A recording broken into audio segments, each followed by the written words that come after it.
تو قرآن مقدس میں رب قدیر جل جلالہ نے فرمایا وَمَن يُطِعِ اللَّهَ وَرَسُولَهُ وَيَخْشَ اللَّهَ وَيَتَّقِهِ فَأُولَئِكَ هُمُ الْفَائِزُونَ۔ رب قدیر جل جلالہ ارشاد فرماتا ہے اور جو حکم مانے اللہ اور اس کے رسول کا اور اللہ سے ڈرے اور پرہیزگاری کرے تو یہی لوگ کامیاب ہیں۔ اللہ اکبر۔ ہم اپنے بچے سے کچھ کہتے ہیں تو بچہ بات نہیں مانتا، اللہ والے زمین کی مٹی یا پتھر کو حکم دے دیتے تو وہ سونا بن جاتی تھی، وہ کامیاب ہو جاتے تھے۔ وجہ کیا تھی؟ سبب کیا تھا؟ یہی تقوی، ایمان کے ساتھ تقوی۔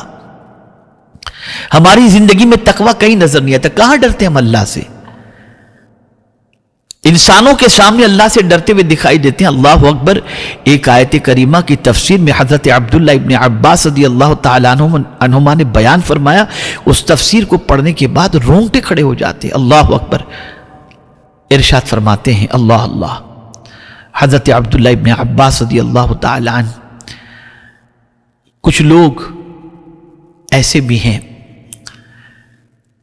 جو لوگوں کے درمیان رہتے ہوئے کوئی عورت اگر ان کے سامنے سے گزرتی ہے تو لوگوں کی مروت میں کہ لوگ دیکھ رہے ہیں اس غیر محرم کی طرف نظر نہیں اٹھاتے، لیکن جیسے ہی ان لوگوں کی توجہ ہٹتی ہے تو لوگوں کی توجہ ہٹنے کے بعد وہ شخص چپکے سے لوگوں سے نظر بچائے ہوئے غیر محرم کو دیکھ کر آنکھوں کا زنا کر لیتا ہے۔ جانتے اس کے لیے کتنا سخت ترین عذاب ہے ایسے شخص کے لیے؟ اللہ اکبر۔ جہنم کی آگ کی سلاخیں ایسے شخص کی آنکھوں میں ڈالی جائیں گی۔ آپ مجھے بتائیے، کیا یہ سچ نہیں کہ آج کا انسان انسانوں کے درمیان رہتے ہوئے اپنے وجود کو گناہوں سے بچاتا ہے، لیکن ہر کوئی اپنی تنہائی کے اعمال سے، حرکات سے، سکنات سے اچھی طریقے سے واقف ہے۔ خدا کے لیے ڈرو، خدا کے لیے اللہ کا ڈر دل میں پیدا کرو۔ اللہ والوں کا حال کیا تھا؟ اللہ اکبر۔ میرے پیارے آقا صلی اللہ تعالی علیہ وسلم کے پیارے دیوانوں، آپ کو عرض کروں گا تو حیرت ہوگی۔ حضرت عیسیٰ علیہ الصلوۃ والتسلیم کے دور پاک کے اندر قحط پڑا، سب لوگوں کو لے کر حضرت عیسیٰ علیہ الصلوۃ والتسلیم دعا کے لیے نکلے۔ ندا آتی ہے عیسیٰ تمہارے ساتھ آنے والے گنہگار ہیں، سب سے پہلے ان گنہگاروں کو وہاں سے نکالو تاکہ میں باران رحمت نازل کروں۔ حضرت عیسیٰ علیہ الصلوۃ والتسلیم نے ارشاد فرمایا، دامن آلودہ لوگ، گناہوں میں ڈوبے ہوئے لوگ اس میدان سے چلے جائیں۔ سب چلے گئے، صرف ایک بندہ جس کی ایک آنکھ نہیں تھی، وہ بندہ وہاں پر کھڑا رہا۔ حضرت عیسیٰ علیہ الصلوۃ والتسلیم نے فرمایا، کیا تیری زندگی میں تجھ سے کوئی گناہ نہیں ہوا؟ اب جواب سنیے۔ وہ عرض کرتا ہے، یا عیسیٰ روح اللہ، ایک بار ایسا ہوا تھا، ایک عورت سامنے سے گزری، میری یہ آنکھ جو نکلی ہوئی ہے نا، اس آنکھ نے اس عورت کے پیر کو صرف دیکھ لیا، تو میں نے سوچا اب یہ آنکھ کسی کام کی نہیں رہ گئی، میں نے یہ آنکھ نکال کر کے پھینک دی۔ اگر دوسری آنکھ سے بھی یہ غلطی ہوتی میں اسے بھی نکال دیتا، بس یہی مجھ سے ایک گناہ ہوا تھا، تو جس سے گناہ ہوا تھا وہ آنکھ میں نے نکال دی، اور اللہ نے اپنے فضل سے مجھے گناہوں سے بچائے رکھا ہے۔ حضرت عیسیٰ علیہ السلام رو پڑے اور اس بندے سے کہتے، تو ہی حقدار ہے کہ اللہ کی بارگاہ میں دعا کر اور تیری دعا پر باران رحمت نازل ہوگا۔ یقیناً میں نبی ضرور ہوں، حضرت عیسیٰ علیہ السلام فرماتے میں نبی ضرور ہوں، لیکن اللہ عز و جل نے مجھے معصوم پیدا فرمایا، مجھ سے گناہ نہیں ہو سکتا، لیکن تجھے معصوم نہیں پیدا فرمایا، پھر بھی تو گناہ سے بچا ہوا ہے، اس لیے تیری دعائیں اللہ کی بارگاہ میں ضرور قبول ہوں گی۔ اس نے جیسے ہی ہاتھ اٹھائے، لب ہلائے، باران رحمت کا نزول ہوا۔ پتہ چلا روزہ ہمارے اندر یہ جذبہ پیدا کرنا چاہتا ہے تاکہ ہم روزے کے ذریعے اللہ کا ڈر اپنے دل میں پیدا کریں۔ یہ تفسیر حضرت عبداللہ ابن عباس کی جو میں نے بیان کی، یہ یعلم خائنۃ الاعین وما تخفی الصدور، غالباً اسی آیت کی تفسیر کے اندر حضرت عبداللہ ابن عباس رضی اللہ تعالیٰ عنہ نے بیان فرمایا ہے۔ آپ ذرا سوچو، جب آپ گھر کی چار دیواری میں چھپ کر اپنا روزہ نہیں توڑتے اور کھانا نہیں کھاتے اس تصور کے ساتھ کہ رب دیکھ رہا ہے، تو کیا ماہ رمضان کے اس وقت میں ہی رب دیکھتا ہے، باقی دنوں میں نہیں دیکھتا؟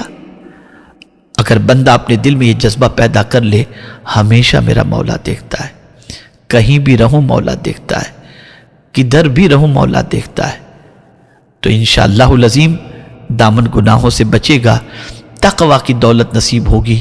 اور میرا اپنا یہ جملہ ہے، ذہن میں محفوظ کر لو، گناہ کرنے والا جب گناہ کرتا ہے نا تو سب سے پہلے خود کی نظر سے گرتا ہے اور پھر خدا کی نظر سے گر جاتا ہے۔ ہزار ہم انسانوں کے سامنے پارسا بن کر کے گھومتے ہوں، تنہائی کے ہمارے اعمال اگر اچھے ہیں تو اللہ کا شکر ادا کرنا چاہیے اور اس پر گھمنڈ نہیں، اور اگر اچھے اعمال نہیں ہیں تو یاد رکھیں تنہائی میں کیے ہوئے برے اعمال ہمارے ظاہری تقدس کے باوجود قلبی تسکین کی دولت سے ہمیں مالا مال نہیں کر سکتے۔ تو اللہ روزے کے ذریعے ہمیں تقوی عطا کرنا چاہتا ہے، ہمیں متقی بنانا چاہتا ہے، پرہیزگار بنانا چاہتا ہے، تاکہ جب ہم پرہیزگار بن جائیں گے تو اللہ ہمیں کامیابی عطا فرمائے گا، ہمیں کامرانی عطا فرمائے گا۔ اور صرف یہی نہیں کہ وہ ہمیں کامیابی زمین کے اوپر عطا فرمائے گا، بلکہ حقیقت یہ ہے کہ زمین کے اندر بھی اور میدان محشر میں بھی وہ کامیابی کی دولت سے سرفراز فرمائے گا۔ ایک اور آیت آپ کی سماعتوں کے حوالے کروں تاکہ آپ محسوس کر سکیں تقوی کے انعام کو، چونکہ آپ سب ہم سب حریص ہیں نا، فائدہ جب تک سمجھ میں نہ آئے تب تک عمل نہیں کرتے، اس لیے میں آپ کو فائدہ بتا دیتا ہوں تاکہ عمل کا جذبہ بھی پیدا ہو۔ اللہ مجھے سب سے پہلے تقوی کی دولت عطا فرمائے اور ساتھ میں آپ سب کو بھی تقوی کی دولت عطا فرمائے۔ آئیے ایک دوسری آیت کریمہ، وَيُنَجِّ اللَّهُ الَّذِينَ اتَّقَوْا بِمَفَازَتِهِمْ لَا يَمَسُّهُمُ السُّوءُ وَلَا هُمْ يَحْزَنُونَ۔ اللہ عز و جل ارشاد فرماتا ہے، اور اللہ بچائے گا پرہیزگاروں کو ان کی نجات کی جگہ۔ اللہ اکبر، جس جگہ پر پروردگار کا بندہ نجات چاہتا ہوگا، چاہے وہ دنیا کی مصیبت ہو یا آخرت کی مصیبت ہو، کہیں سے بھی وہ نجات چاہتا ہوگا تو پروردگار ارشاد فرماتا اللہ بچائے گا۔ اللہ اکبر، اور وہ جسے بچا لے اسے کوئی ہلاک نہیں کر سکتا۔ کسے بچائے گا اللہ عز و جل؟ اس بندے کو جس کے اندر تقوی ہے، جس کے دل میں اللہ کا ڈر موجود ہے، جو متقی اور پرہیزگار ہے۔ رب قدیر جل جلالہ نے ارشاد فرمایا آخرت کے حوالے سے، اس کو ذہن میں رکھیں، لا یمسہم السوء، نہ انہیں عذاب چھوئے۔ مس کے معنی ہوتا ہے چھونا، گرفتار ہونا تو بہت دور کی بات رہی، عذاب ٹچ بھی نہیں کرے گا، ٹچ بھی نہیں کرے گا۔ اللہ اکبر، جو اللہ سے ڈرتا ہے اس کو عذاب ٹچ بھی نہیں کرے گا۔ آیت کی گہرائی پر توجہ فرمائیں، لا یمسہم السوء فرمایا گیا، ٹچ بھی نہیں کرے گا۔ اس سے آپ اندازہ لگا سکتے ہیں کہ تقوی کتنی بڑی دولت ہے، تقوی کتنا عظیم وصف ہے۔ اور اسی کے ساتھ میرے رب جل جلالہ نے ارشاد فرمایا وَلَا هُمْ يَحْزَنُونَ، اور نہ انہیں غم ہو، کوئی غم نہیں ہوگا، کوئی ٹینشن نہیں ہوگا۔ کل بروز قیامت متقی بندوں کو کوئی ٹینشن نہیں ہوگا، بلکہ ان کی پوزیشن کیا ہوگی جانتے ہیں آپ؟ اللہ اکبر، اللہ اکبر۔ بنائیے دوست جتنوں کو بنانا ہے، کوئی پکچر دکھانے والا دوست، کوئی شراب کے لیے لے جانے والا دوست، کوئی عیاشی کے اڈے پہ لے جانے والا دوست، لوگ ان کو دوست بناتے ہیں۔ یہ دوست قیامت میں دشمن بن جائیں گے۔ لیکن وہ لوگ جو متقی ہیں، پرہیزگار ہیں، اللہ سے ڈرنے والے ہیں، جن کے دل میں اللہ کا خوف ہے، اگر ان سے کسی نے دوستی کر لی، ان ڈرنے والے بندوں سے، ان خوف میں رہنے والے بندوں سے، وہ متقی بندوں سے، تو فائدہ کیا جانتے ہیں؟ قرآن کہتا ہے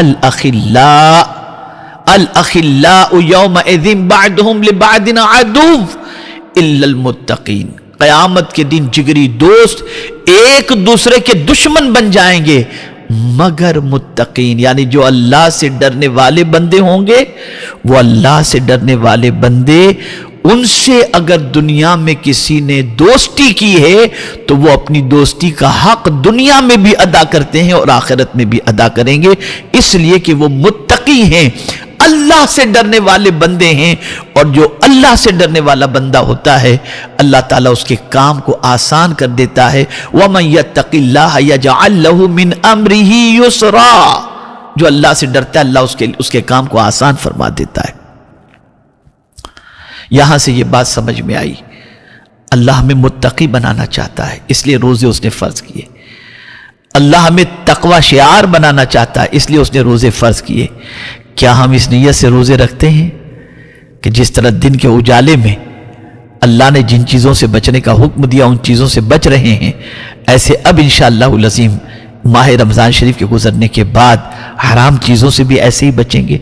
یہ نیت کیجئے، یہ پریکٹس کیجئے، روزے کی فرضیت کے مقصد کو پیش نظر رکھیے، اور پھر اس کے بعد جب پریکٹس کریں گے تو نگاہیں بھی محفوظ رہیں گی، دل بھی محفوظ رہے گا، اور پھر انشاءاللہ العظیم اللہ رب العزت جل جلالہ دونوں جہاں کی کامیابی اور کامرانی عطا فرمائے گا۔ تو میرے پیارے آقا صلی اللہ علیہ وسلم کے پیارے دیوانوں، روزے کا مقصد پیش نظر رکھیں، اور وہ مقصد ہے متقی اللہ بنانا چاہتا ہے، پرہیزگار بنانا چاہتا ہے، ہمارے دل میں اس کا ڈر پیدا کرنا چاہتا ہے، اور پھر جب یہ ڈر حد درجہ پیدا ہو جائے اور پھر انسان ظاہر و باطن میں اللہ سے ڈرنے لگ جائے تو پھر سب سے بڑا ہے رب۔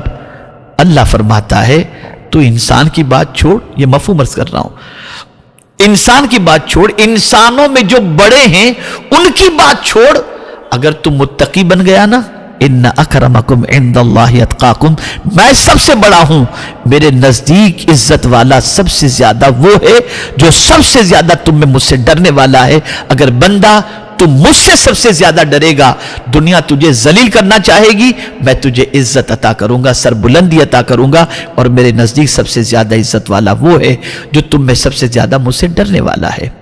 آئیے ہم روزے کے مقصد کو پیش نظر رکھتے ہوئے پریکٹس کریں گے انشاءاللہ العظیم کہ ہم روزے کی حالت میں حلال چیزوں سے اللہ رب العزت جل جلالہ کے فرمان کے مطابق ہم عمل کرتے ہوئے نگاہوں کی حفاظت کرتے ہیں، دل کی حفاظت، کان کی حفاظت، گانوں سے بچنا، ٹی وی سے بچنا، پکچر سے بچنا، برائیوں سے بچنا، اور اسی کے ساتھ ساتھ حلال چیزوں سے بھی صبح صادق سے لے کر غروب آفتاب تک جب بچتے ہیں تو انشاءاللہ اس تقوی کی بدولت ہم ماہ رمضان شریف کے بعد بھی اللہ کی حرام کردہ چیزوں سے انشاءاللہ بچیں گے۔